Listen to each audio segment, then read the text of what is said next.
So the inevitable question about, so that was cute, James, had some great conversations. So what and now what?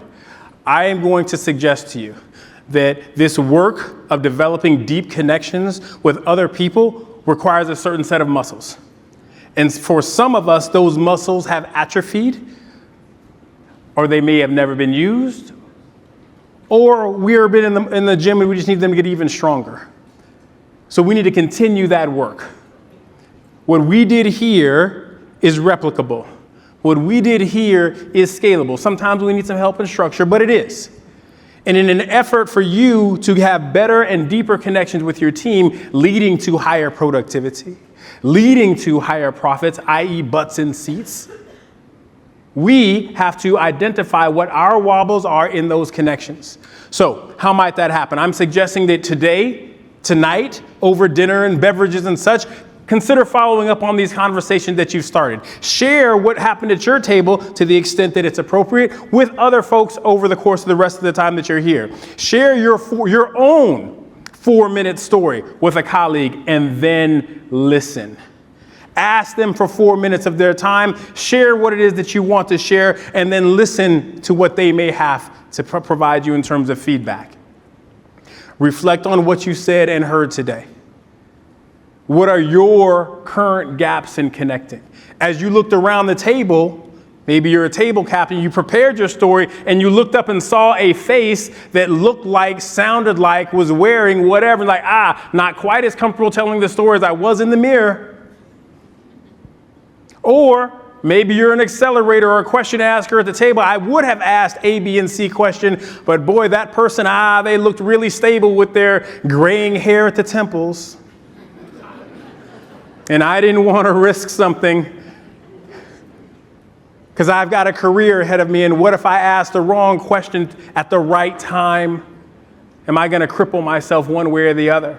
What kept you from connecting? Those might be some wobbles to work on. So when you go to the gym, you don't have to do the all over body workout. You can just focus on the areas where you need to focus. Continuing the conversation there, that is to say back home.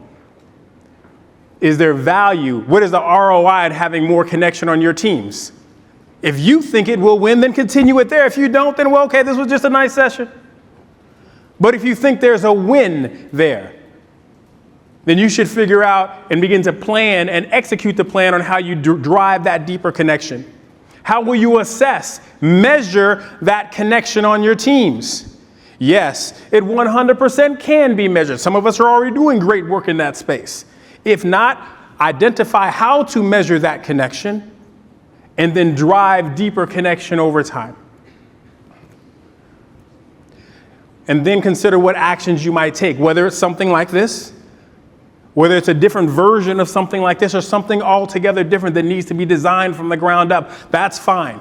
But if you believe that deep connections are critical and important, if you believe that they help to drive production and profits, if you believe that, if you connect it to the business case, then you ought to do something about it. A few takeaways for you.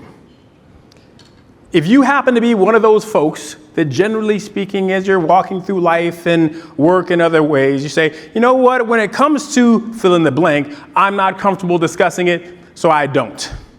Maybe it's one of what we call the DIBS or diversity, inclusion, and belonging big 9. Maybe it's sexuality. Maybe it's geography, because those folks from the South, you know how they are. Maybe it's differing abilities. I'm not really comfortable talking about children or adults on the spectrum, whatever that might mean, because I'm not up to speed on it. I'm not comfortable talking about mental health.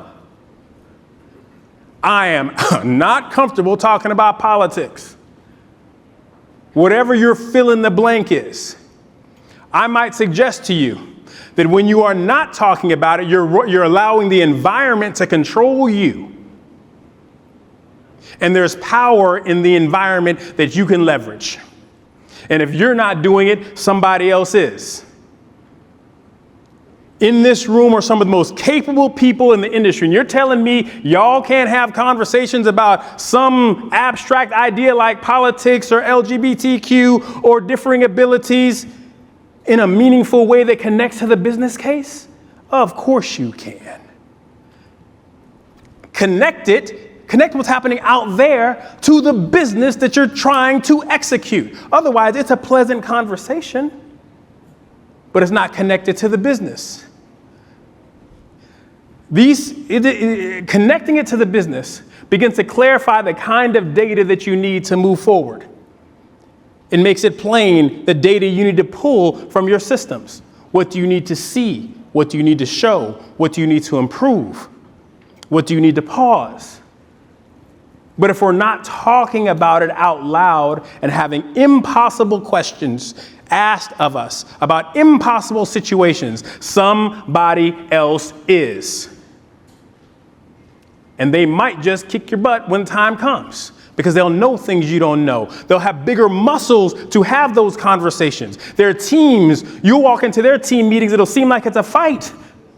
But in truth, it's a great discussion about the impossible aspects of how we can grow. And if you happen to be uncertain, look around the table to get some help. Look around the table so that you can get a plan to learn and then eventually execute. I wanted to leave with you a few quotes. This one I stole from Hattie, so she's just going to have to, her name's underneath it, but we're going to pretend like it's mine. So, your job is to bring calm to the chaos. Dare I say there's chaos out there? If not, go find some. Because in the chaos is also the energy and the power. Go find some chaos, bring some calm to it, go find some more chaos and do that again. You don't have to agree with them, but you do have to be able to lead them. You must. You raised your hand and said, follow me. Whoever they are, you're expected to lead them. This is your job. They don't have to agree with you. They do have to be able to follow you. They do. And if we do the hard work, they will. Some of you may have questions about, I just simply don't believe what these folks believe. Man, these young people, they believe in A, B, and C. I'm over here believing this. Okay. I might suggest to you, take this quote and just run with it. Use it as your own. Don't. Use it as your own. Do not. I don't have to believe what you believe in. I have to believe in you, in your ability, and you have to believe in me and mine.